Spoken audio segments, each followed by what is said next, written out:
Welcome my dear students आज की poem है द ट्रीज़, जिसे एड्रेनी रिच ने लिखा है।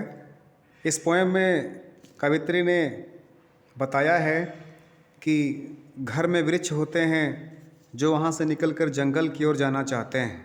जंगल बिना वृक्षों के खाली दिखाई देते थे और पक्षी कीट पतंगे वहाँ पर बिल्कुल नहीं रुकते थे, ना ही वहाँ पर किसी प्रकार की छाया थी। सूर्य की किरणें उसमें से होकर गुजर सकती थी और रात्रि अपने कार्य में व्यस्त थी, अर्थात वहाँ पर किसी भी प्रकार का ऐसा कोई भी भरापन सा नहीं था। कवित्री बताती हैं, एड्रेनी रिच ये भी बताती हैं, वृक्षों की जड़ें स्वयं को बरामदे के फर्श में पड़ी दरारों से अलग करने के लिए काफ़ी प्रयास करते हैं। पत्तियाँ और टहनियाँ शीशे से बाहर आने के लिए कोशिश करते हैं। कवित्री शाखाओं की खुशी और उसी प्रकार संघर्ष की तुलना उससे कर रहे हैं जो अपने घर की छत के नीचे से होकर बाहर आने की कोशिश कर रही हैं। वे इस तरह से खुश हो रही हैं जैसे मरीज डॉक्टर की क्लिनिक से मुक्त होता है और अपना घर जाने के लिए निकलने का प्रयास करता है, लड़खड़ाते हुए ही सही। आइए पोएम को पढ़ते हैं और इसमें देखते हैं कि ट्री से रिलेटेड कवित्री ने कौन कौन सी बातें की हैं। तो शुरुआत करते हैं, पहले जैसे शुरू करते हैं। ये the trees inside are moving out into the forest.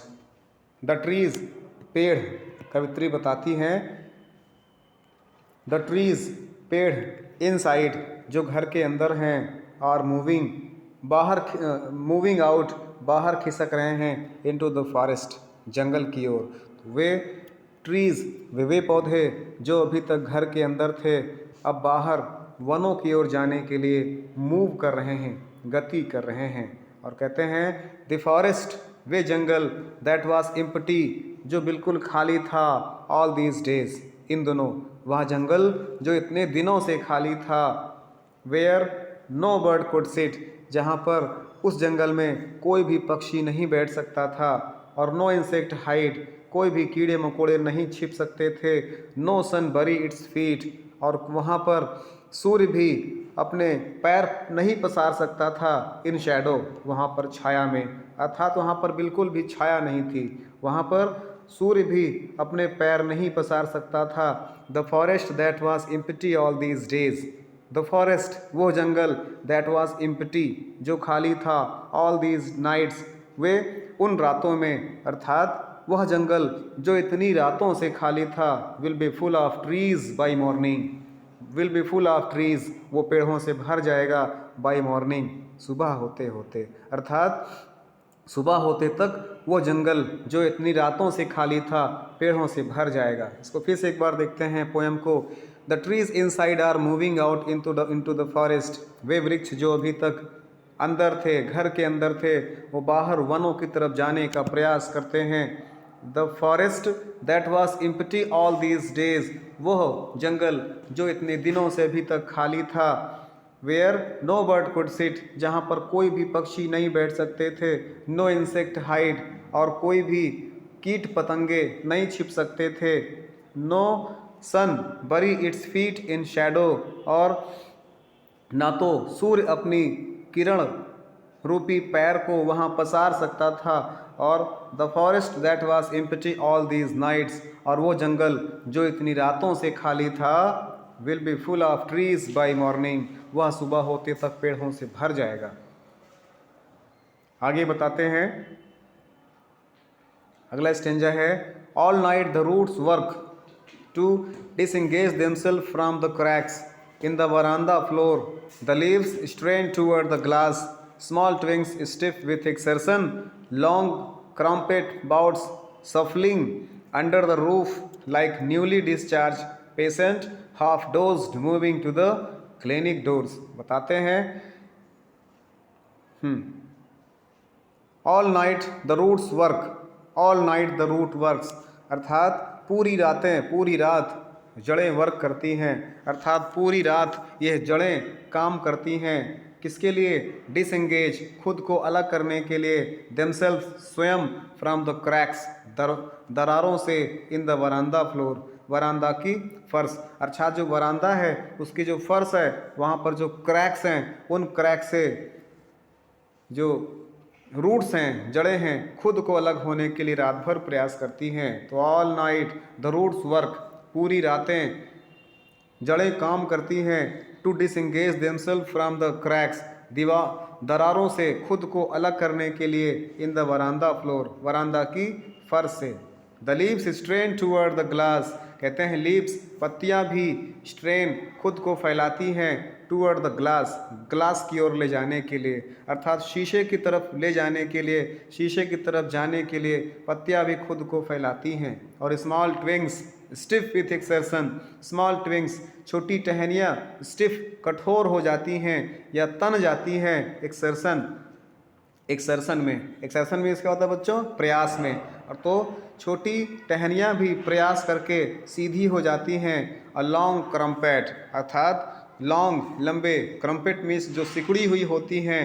Box means होता है बच्चों एक प्रकार से जो टहनियाँ, जो लंबी मुड़ी हुई टहनियाँ हैं वो सफलिंग करती हैं। सफलिंग करना मीन्स क्या होता है, बार बार एक अवस्था से दूसरी अवस्था में परिवर्तन करना। अंडर द रूफ, उस छत में।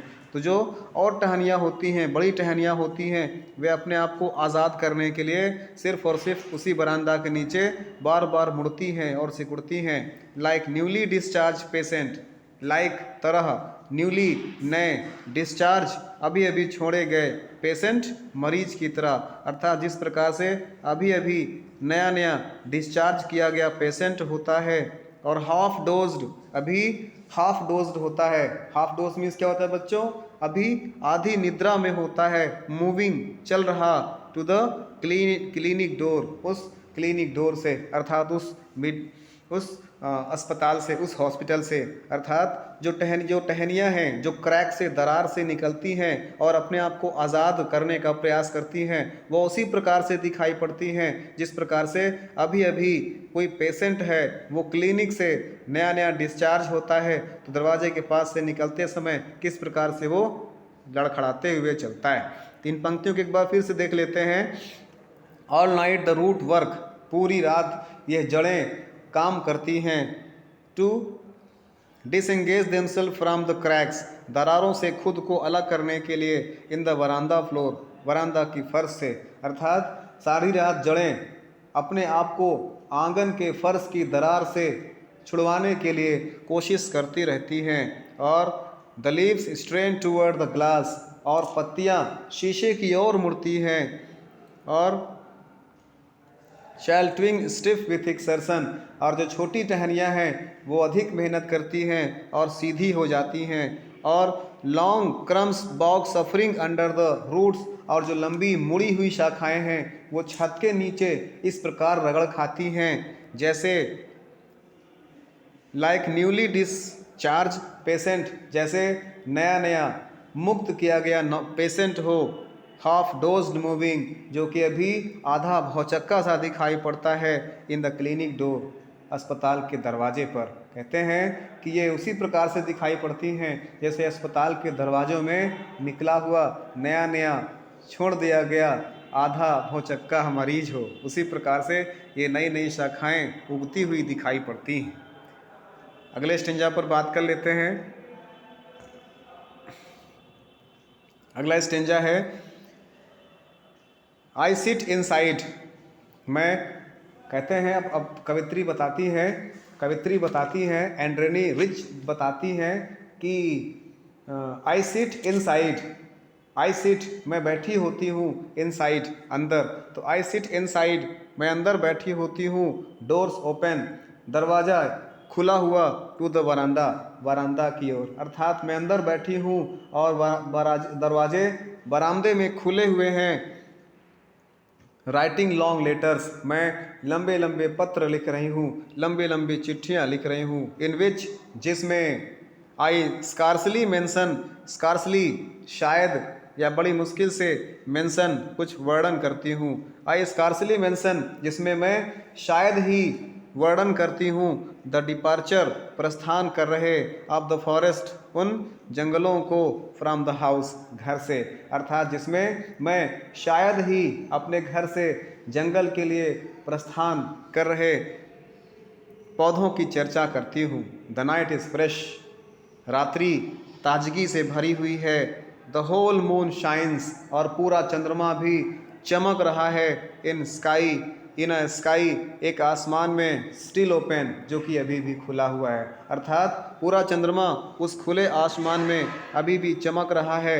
द स्मेल ऑफ लीव्स, और पत्तियों की महक, एंड लिचेन, और उनकी शैवाल, तो पत्तियां और उनके शैवाल की अभी भी महक स्टिल रीचेज, अभी भी पहुंचती है। लाइक वॉइस, एक आवाज़ के रूप में, इनटू द रूम्स, मेरे कमरों में। कहते हैं अभी भी पत्तियों और शैवाल की सुगंध कमरे में एक आवाज़ की भांति पहुंच रही है। तो इसको फिर से एक बार स्टेंजा को देखते हैं।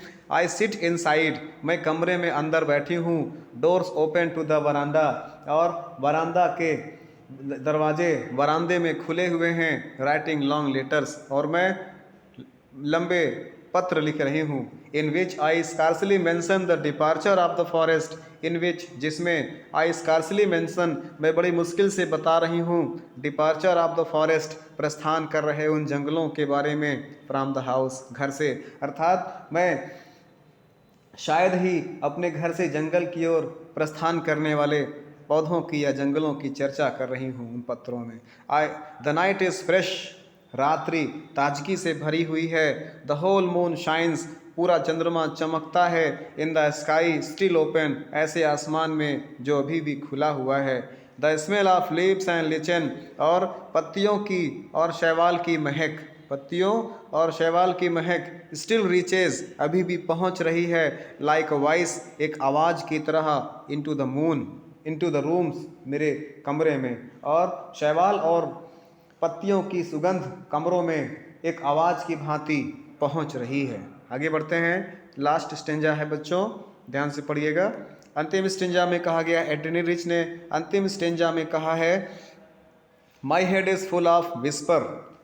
My head is, whisper means क्या होता है? स्पीक साइलेंटली, अर्थात धीरे धीरे बोलने से मतलब है।